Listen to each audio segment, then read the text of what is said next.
Me refiero a Natalia Salvo. Ustedes saben que es abogada, es docente, es la presidenta de la corriente de abogados y abogadas laboralistas 7 de julio también.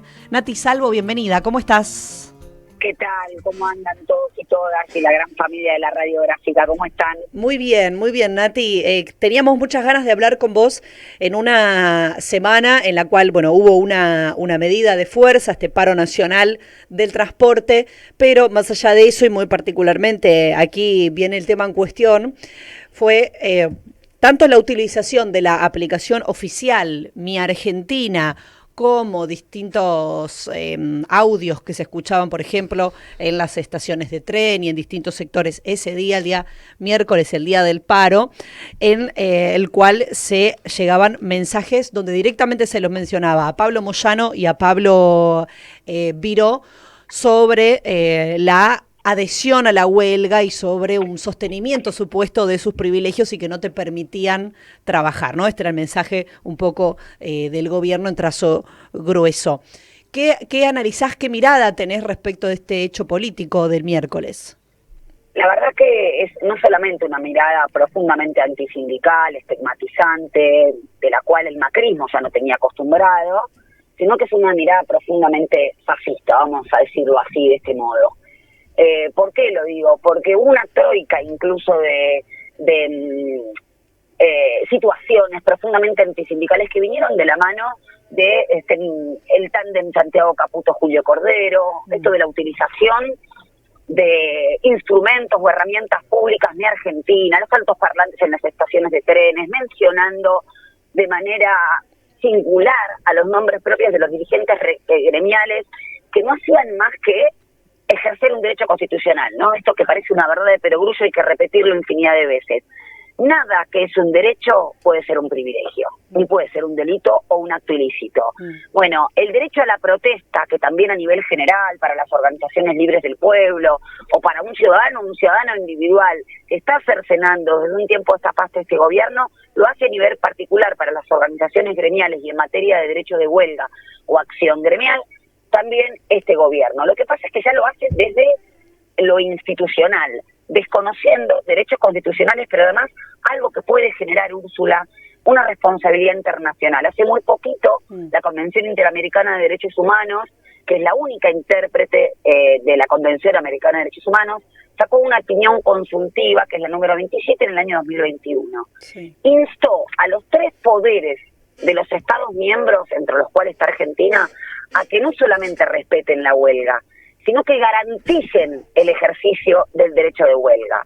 Bueno, acá está cercenado, pero además, ¿por qué hablo del fascismo? Porque tienen este discurso supresivo y extorsivo, en donde parece ser que hay un determinado sector que es el que le causa el mal a todos los argentinos. Si a vos te ponen que un señor es el causante de que vos no puedas concurrir a trabajar, entonces ahí lo que se genera también es la lógica del enemigo interno.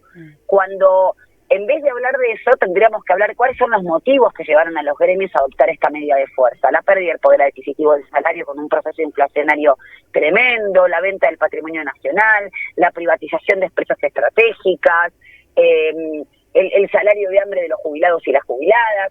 Entonces, realmente acá tenemos esta narrativa pública que lo que hace es destrozar los derechos sociales, pero fundamentalmente es muy peligrosa porque incita al odio y a la necesidad de destruir a personas que en teoría son las culpables de lo que nos está pasando. Hay un elemento que contraargumenta el gobierno y quería preguntarte quizás, ya que hoy es tu materia, la cuestión laboral, sobre su historicidad, sobre un contraargumento a esto que es este elemento de el trabajo esencial, ¿no? Es decir, que el trabajo esencial lo que haría es entonces, no, que hagan la medida de fuerza, te dicen, sí, es un derecho constitucional, que hagan la medida de fuerza, pero se debe garantizar de todas maneras como una suerte de guardia mínima que sostenga, en este caso, el transporte, pero bueno, esto se llevó a la discusión en otras actividades, como es el caso de la docencia. ¿Qué dirías? ¿Qué reflexión tenés sobre este contraargumento que hace el gobierno? Es ilegal. El gobierno que dice que dentro de la ley todo y fuera de la ley nada, no está respetando el artículo 24 de la ley 25.877. Hay 2 formas de limitar el ejercicio del derecho de huelga, reduciendo el sujeto titular, es decir, no cualquier grupo de trabajadores puede hacer la huelga, sino una determinada asociación sindical, inscrita, con personalidad, que es el criterio de la Corte con el fallo Orellano, o la imposición de servicios esenciales. Ahora, los servicios esenciales son los que establece este artículo que te digo yo, que son 3. La producción y distribución de luz, agua y gas, los servicios sanitarios y hospitalarios, y el control del tráfico aéreo. Si una medida se quiere incorporar como servicio esencial, lo hace una comisión tripartita de garantías.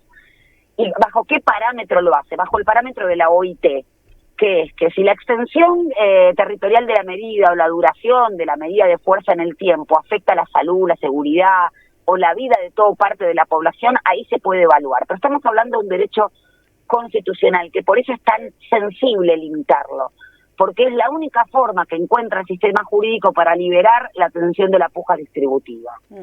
Vaya si no es así, que incluso el campo, ¿no?, que ejerció su locao patronal o su derecho de huelga a la inversa, lo hizo en el año 2008, cortaron ruta, infinidad de situaciones, produjeron un perjuicio, ¿no?, porque de algún modo eso es la huelga, la posibilidad de producir un perjuicio para evitar otro mayor. Entonces, lo que están diciendo es totalmente ilegal y da cuenta o de un desconocimiento profundo del derecho o de un sesgo político importante. Natalia, Leonardo te saluda, ¿cómo andás? Bueno, los sindicatos aeronáuticos están en plena disputa por la esencialidad con presentaciones judiciales. Así es, porque sacaron una resolución desde el gobierno para declarar los servicios esenciales en contra de este mecanismo actual o de este esquema en donde no es el gobierno de manera unilateral y a través del Poder Ejecutivo, con una resolución o con un decreto, que cercena un derecho constitucional. Tengo entendido que uno de los primeros pronunciamientos lo ganaron en ese sentido, porque es una interpretación legal, pero también pasó con la educación, recordarán a María Eugenia Vidal pidiendo lo que nosotros llamamos rompehuelgas, para declarar esencial la educación. A ver, lo que tienen que entender la gente, los oyentes, a quienes les interesa este tipo de interpretación, es que una cosa es un servicio de importancia trascendental, como puede ser el transporte público, y otra cosa es un servicio esencial. Claro. Son dos cosas distintas, ¿no? Porque entonces todo es servicio esencial, como dijo el gobierno con el decreto 70/23, de manera que no existe el ejercicio genuino del derecho de huelga. Es ¿no? Natalia, o sea, claro. Sí. Suma lo que ibas a sumar. Básicamente es eso. Nati Salvo, presidenta de la Corriente de Abogados y Abogadas Laboralistas, 7 de julio, docente también. Siempre, bueno, hablamos con ella temas que hacen al ámbito del Poder Judicial y al ámbito, por supuesto, muy particularmente de los derechos laborales. Nati, te agradecemos mucho, te mandamos un abrazo enorme. Bárbaro, muchas gracias. Fuerte abrazo. Abrazo enorme para todos ustedes.